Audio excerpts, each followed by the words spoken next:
Pass me the vacuum, James Dyson. Please don't sue me. Welcome to Simplified Sparking Marketing. Today we're going to speak about some interesting aspects that people don't really think too much about, particularly at the start of business, but it can actually fuck you in the middle of your business. And that's what I'm going to get into today, and that is trademarks and business names.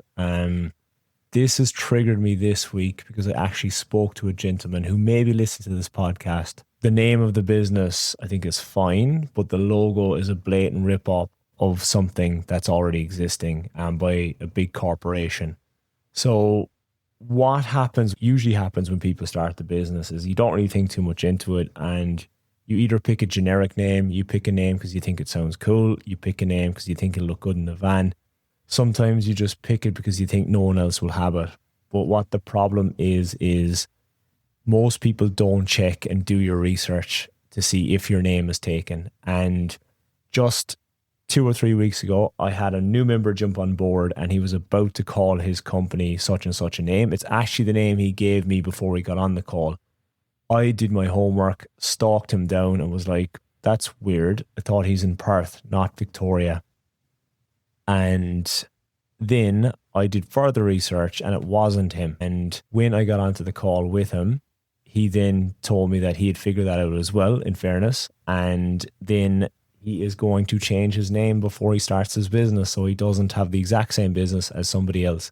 Where this goes wrong as well, and it happened to a friend of mine also, he set up a business and it was in New South Wales, and there was actually the exact same company a few suburbs over with the exact same name. I think they had New South Wales after their name, but they both were called X Electrical. I'm not going to say the name.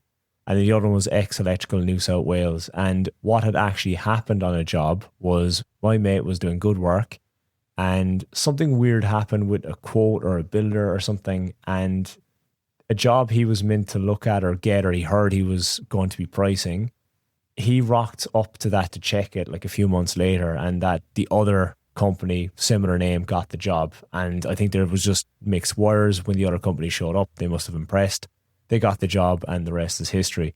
So it's very important you're unique with your name, because you want to build this name and build a company as you want to go forward. You want that to be your legacy, what you want to build, whether you want to have a one-man band or you want to have 20 guys working for you. The company name should be the company name that you choose and start to go on with. It's quite simple to check these things out. So when you do want to choose your company name, or you've got an existing company name and you're thinking about changing it, it is very easy to check with it. Particularly speaking about Australia, is just check in the IP checker. So your intellectual property checker is readily available. You can just type in the name and see if there's any trademarks around it. Check the domains. So go to a site like GoDaddy, what I advise to get your URLs, and put the name in there, punch it in, see if it comes out. And same with social. So go to your TikTok, Instagram, LinkedIn, all of that, and just see if those names are available. And if they are taken by somebody else, there's most likely another company registered with them. But it's always important, check the AB and check the IP. And then you should be checking out what is taken and what's not taken. And where the shit really hits the fan is if you try and be smart and you use a big dog company. For example, let's just say, for instance, you decide to call yourself Tesla Electrical. Obviously, Tesla, that one word is going to be heavily copyrighted, heavily trademarked. So the fact you use that in your company name, that's fine. You might get away with it for 2 years, 3 years, 4 years. It might be 10 years into business where it gets flagged and you get a legal letter from Elon Musk himself saying you need to rebrand your company or we're going to sue you. Or maybe there's already a legal case involved, because you're basically leveraging off of their name. And that's why it's very important that you don't try and be smart or clever, particularly even stuff like logos. If you blatantly rip somebody else's logo off that's got a copyright on that or their company name, you're up shit creek, really. And I myself trademarked my company name for a few reasons as well. And just to get you thinking as well, if you're doing well and you've got a good brand, well-known company, then somebody else decides to start up a plumbing company and they use your name, there's nothing stopping them doing that. So let's say you've got a very unique electrical name, you've got a really good brand, household name, everybody knows it. Somebody else decides they're going to start the plumbing company and they rip your name, you can do fuck all about that.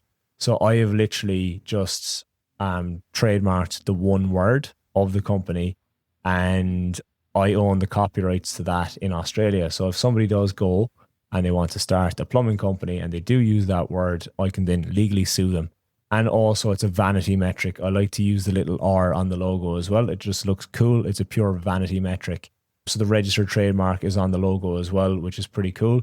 But it was more so to stop that situation that if somebody does do that, I've got all the legal rights to come after them. I actually seen a company in Sydney, they're plumbers, and it's called Plum Hub, and it's blatantly the Pornhub logo.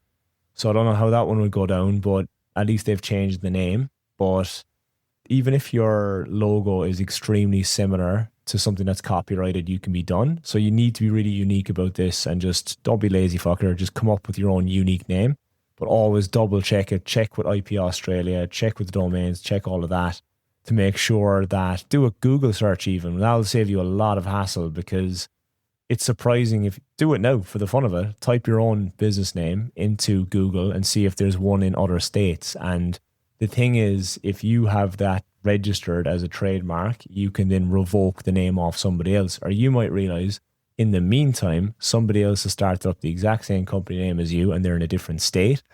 You may not have a leg to stand on because it wasn't copyrighted before it happened. Another thing to be mindful of is if that company with the exact same name as you happens to be running amok and they're doing shit work, bad news spreads quicker than good news. Then your name gets tarnished. And let's say they've got a Google reviews and they've got 2 stars, they've got 1.5 stars.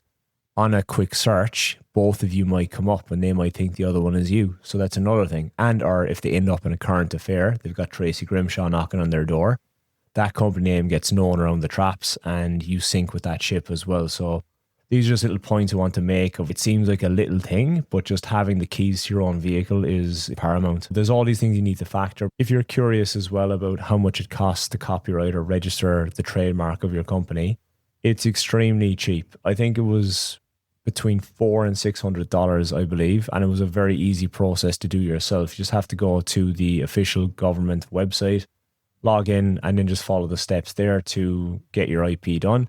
You can do it through third-party companies as well, but they'll just charge you the extra bit of money and you do the exact same process anyway. So I advise you go straight for the government websites and it will be a lot cheaper and affordable. But it was a piece of piss. It was literally a couple of questions, enter your company details, submit it, and then it takes a while. It takes 6 to 9 months, if even a year. But I would advise you to do that just for the sake of your legacy and your company. If you want any more from me, there's more links underneath the podcast.